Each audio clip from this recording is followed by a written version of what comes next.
Do You Need My Love is the fourth song on the album Front Row Seat to Earth by Weyes Blood.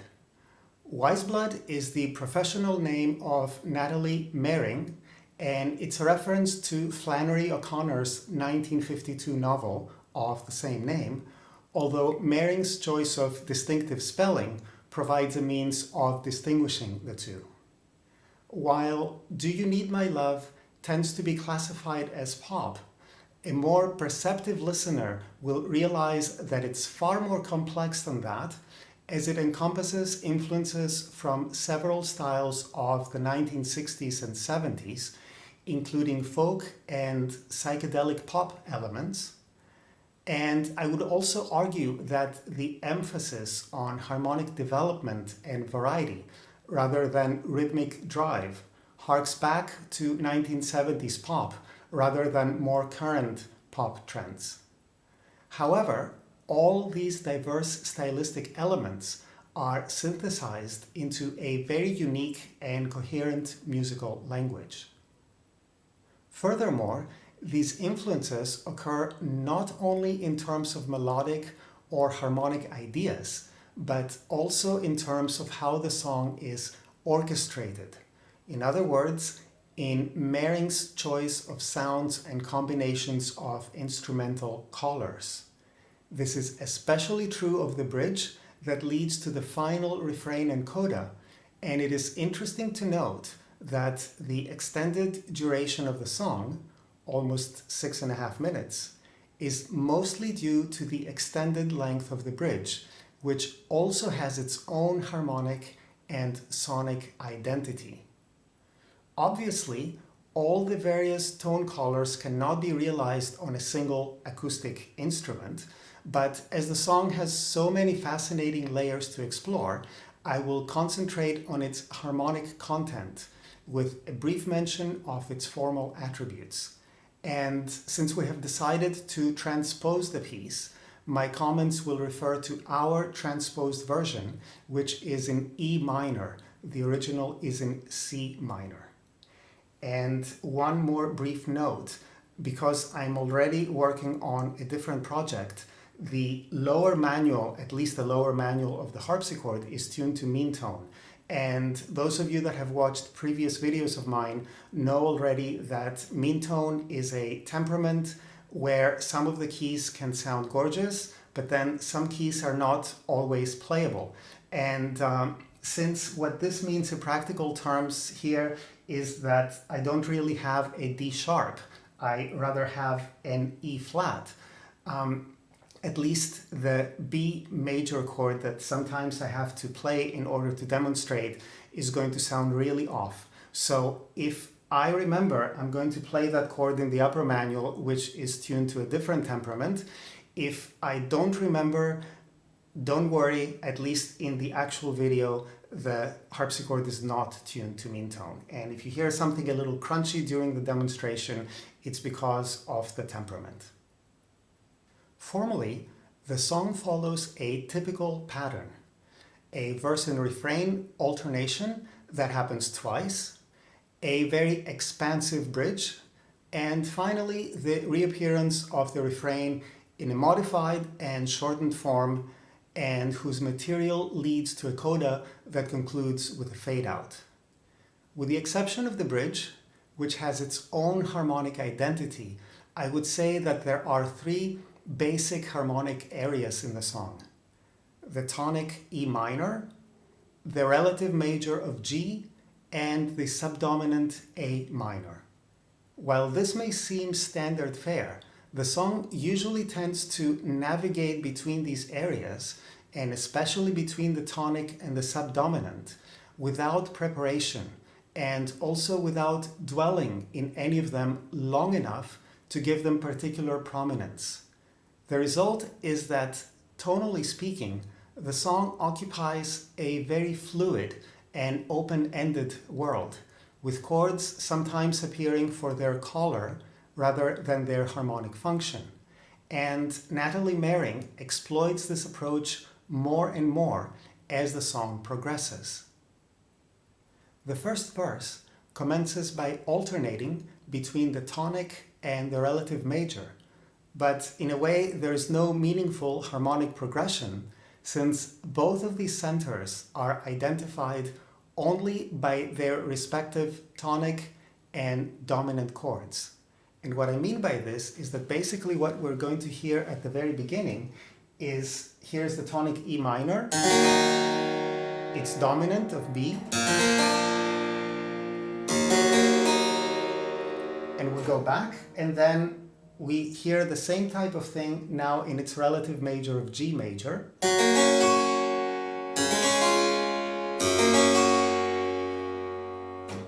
So this harmonic fluidity becomes progressively more obvious, especially at the moment where the bass line chromatically descends from G to F.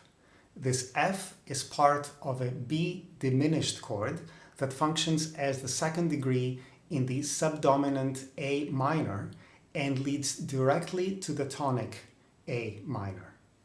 So just to show you what I mean, we have this type of progression. We start in G major, F sharp, and now F natural. To me, at least, this is a slight reference to a very famous song, by the way, but I will let you think what this song may be. You may hear more of a clear reference in our performance. So we have this, and this is our 2 diminished chord, and then we go directly to A minor. Now, the interesting thing about this subdominant chord is that it is going to lead directly back to E minor. So from here, we go back to here. In other words, we have a plagal cadence, which is a weaker way of confirming the original tonic. In the refrain, A minor, the subdominant in other words, temporarily becomes the tonic, although it does so in a somewhat elliptical way. And like in the verse, we still get an interplay of minor and relative major, now involving A minor and its relative major of C. The bass line descends from C to E. So what we're going to hear is this.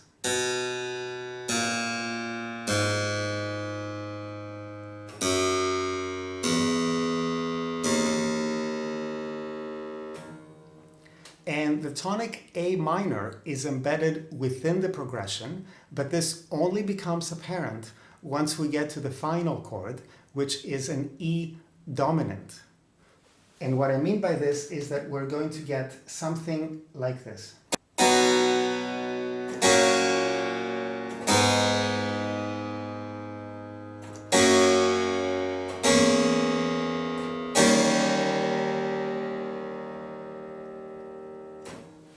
So there at the end is your E dominant chord. However, as what follows is another cycle of the bass line descending from C to E, so that the E dominant leads to C major, A minor is more of a tonic by implication. And what I mean by this is that we really do this kind of, we have this kind of progression.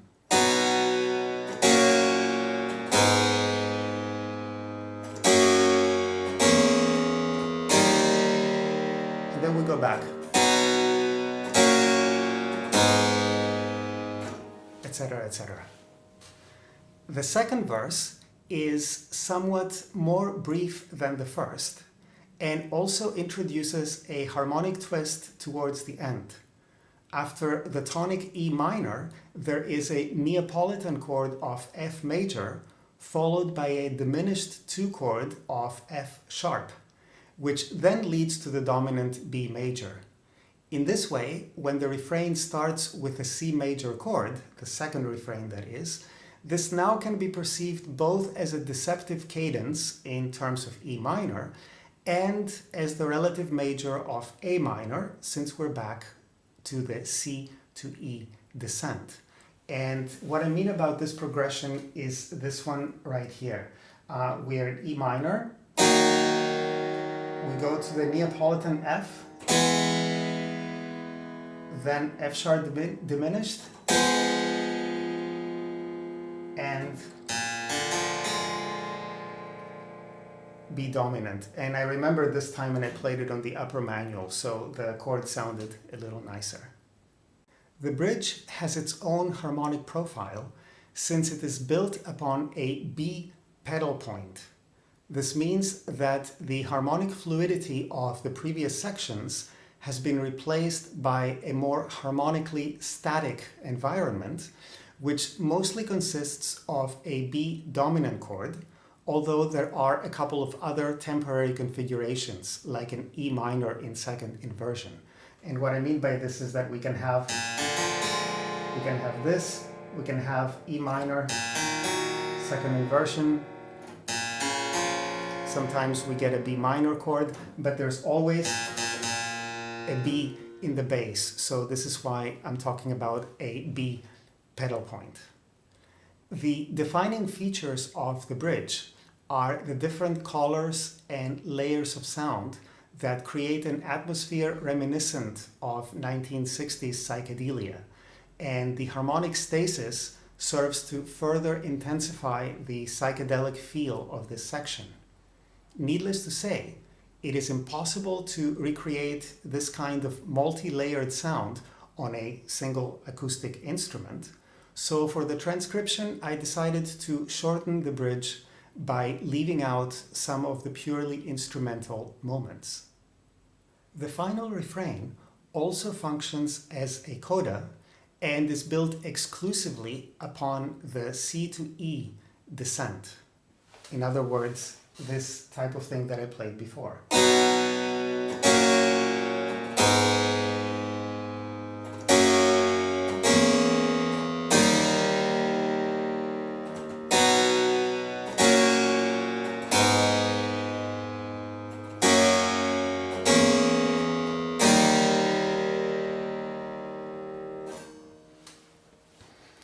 From a harmonic standpoint, a salient feature of this descent is that it lacks a sense of closure, since it concludes with an E dominant chord, which does not then lead to the expected tonic of A. As I mentioned before, the A minor chord appears in the middle of the progression, but rather goes back straight to C major, so that this descending loop seems like it could go on forever. In this way, the fade out at the end of the coda does not appear to be just a gimmick or a typical cliché ending, but rather becomes a consequence of this never-ending quality created by the descending C to E loop.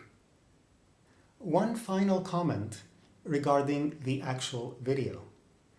If you're familiar with the previous videos featuring both Kendall and me, you will notice that our setup looks a little different, as there are a couple of external microphones that are clearly visible. Up to now, we had relied on the built-in microphones of the camcorder, but we felt that it was very difficult to create an appropriate balance with that setup. So we decided to try something a little different.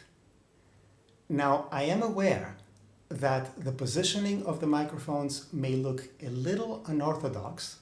However, given the limited space in the room, the necessary placement of the camcorder, and the fact that the microphones are still directly connected to the camcorder, this is the best we could do with the equipment we have right now.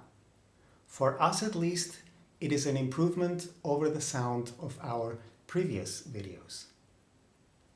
As always, thank you for watching, and I hope you enjoy the performance.